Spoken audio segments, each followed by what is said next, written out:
di Mesir. Yusuf anaknya nggak jadi nabi, terus ke bawah sampai dengan Nabi Daud. Nabi Daud itu saya datang ke kuburannya, dijelaskan oleh mereka orang Yahudi, Nabi Daud itu disebut dengan King of David. Nabi Daud itu istrinya 99.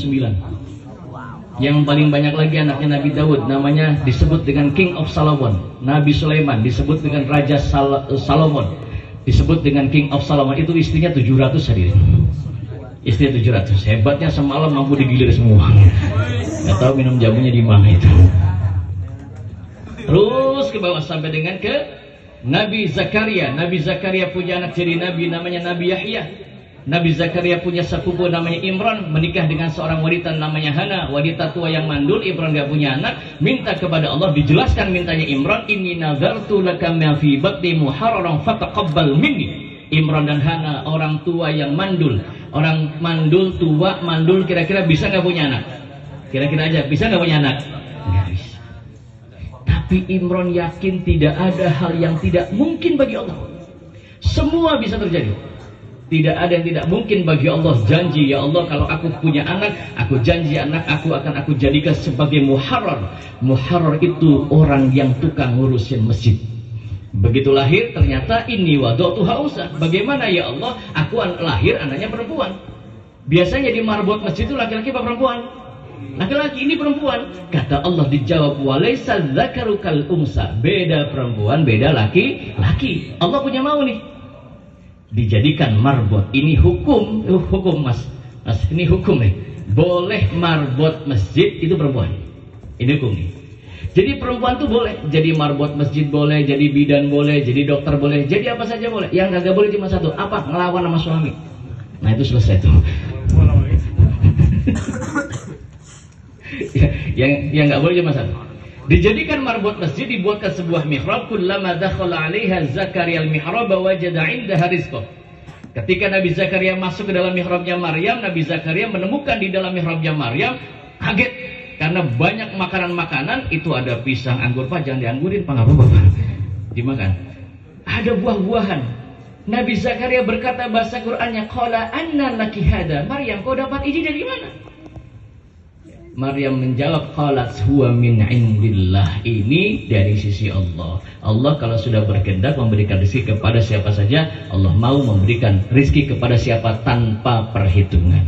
Hadirin dimuliakan oleh Allah Subhanahu wa taala. Nabi Muhammad datang ke kubur Nabi Ibrahim sebagai bentuk kesolehan seorang anak. Maka anak yang soleh inilah yang diharapkan oleh Nabi Ibrahim alaihis. Lihat doanya. Nabi Ibrahim doanya tuh nggak pengen minta jadi orang kaya, nggak pengen minta jadi orang hebat, nggak. Tapi yang diminta adalah Rabbi habli minas solihin.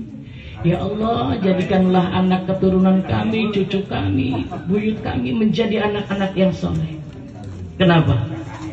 Kalau kita punya anak soleh, ya maaf, walaupun orang tuanya bukan soleh, orang tuanya kurang soleh, orang tuanya bukan ahli ilmu, orang tuanya bukan ahli agama, tapi anaknya bergaul dengan orang-orang soleh, anaknya menjadi anak yang soleh, maka orang tuanya selamat dunia akhirat. Amin. Sama lagi ini yang dihauli ini, alhamdulillah nih anaknya soleh, ingat jasa orang tua. Nabi Muhammad tuh mengingat jasa orang tuanya, ya, masya Allah. Nabi Ibrahim mintanya bukan yang lain, yang diminta hanya pengen punya anak keturunan soleh. Karena anak yang soleh itu, maaf Bapak Ibu, doanya mampu mengangkat derajat orang tua. Pasti. Itu Quran yang bicara. Anak yang soleh itu mampu mengangkat harkat derajat orang tuanya. Orang tuanya yang sekalipun orang tuanya yang seharusnya masuk ke dalam neraka. Tapi anaknya jadi anak soleh, maka orang tuanya punya jaminan jadi ahli surga. 2 menit. Saya kalau di TV One paling lama 8 menit. Itu durasinya 1,5 jam, disponsori oleh biasa Sarung Wadimor sama Luwak White Coffee. Nanti saya dapat lagi tuh jatahnya Luwak White Coffee itu. Lumayan lah buat beli rokok. Hadirin dimuliakan oleh Allah Subhanahu wa taala. Sampai mana tadi tuh? Oh, Luwak White Coffee. Nabi Musa alaihissalam. Makanya Nabi Ibrahim mintanya anak soleh. Lihat, anaknya jadi nabi semua. Lihat.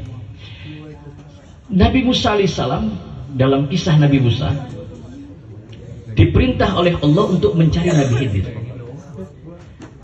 Nabi Musa mengaku merasa dirinya menjadi orang yang paling pandai di dunia ini, ditegur oleh Allah. Ditanya Nabi Musa sudah menyelamatkan Bani Israel dari Mesir dibawa ke Palestina, karena di Mesir itu Bani Israel itu datang bersama dengan waktu zamannya Nabi Yusuf. Waktu zaman Nabi Yusuf kemarau panjang itu dibawa semua, bapaknya Nabi Yakub dibawa, terus saudara-saudaranya dibawa semua ke Mesir. Sampai di Mesir pada masa Ramses yang keberapa itu dibunuhin yang laki-laki, karena Fir'aun tahu bahwa nanti dihancurkan oleh Bani Israel. Diusir, dibawa oleh Nabi Musa, dibawa kembali ke Palestina. Maka sampai sekarang Pak, Palestina menjadi tempat perebutan tiga agama. Sampai sekarang, sampai kiamat nggak akan selesai. Nggak akan selesai. Karena di situ tempatnya para nabi. Hadirin yang dimuliakan oleh Allah Subhanahu wa taala. Nah, Nabi Musa itu ditegur oleh Allah gara-gara merasa dirinya paling pandai. Nah, ini juga menjadi motivasi untuk kita, bahwa tidak ada manusia di dunia ini yang dilahirkan tidak diberikan kelebihan oleh Allah. Diberikan kekurangan pasti ada, pasti kurang, tapi semua pasti punya kelebihan. Maka Bapak Ibu kalau punya anak kurang soleh, nakal, kurang susah diatur, doain aja orang tuanya doain. Jangan kita maki-maki anak kita nakal, dimaki-maki, dasar anak setan.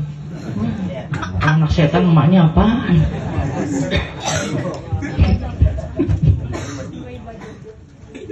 Hadirin, Nabi Musa diperintah oleh Allah untuk mencari guru. Ya, sekelas Nabi Musa diperintah oleh Allah untuk mencari guru karena merasa dirinya pandai. Nggak boleh merasa paling pandai, nggak boleh. Kata Allah, jangan merasa kau paling pandai ya Musa, di sudut-sudut muka bumi ini masih banyak hamba-hambaku yang mereka aku berikan ilmu yang ilmu itu tidak aku berikan kepada engkau. Sudah, Nabi Musa berjalan dengan Nabi Yusha. Saya datang ke kubur Nabi Yusha itu di Jordania, itu panjangnya 12 meter. Nah, saya nanya, saya orangnya bawel Bu. Jadi saya tanya, kenapa itu kubur Nabi Yusha kok panjangnya 12 meter? Dijawab, bukan orangnya tinggi, tapi karena tidak diketahui letak makam yang pastinya di mana. Jadi supaya jangan diinjak, ditinggiin semua, panjang gitu loh. Jadi bukan orang yang tinggi, bukan.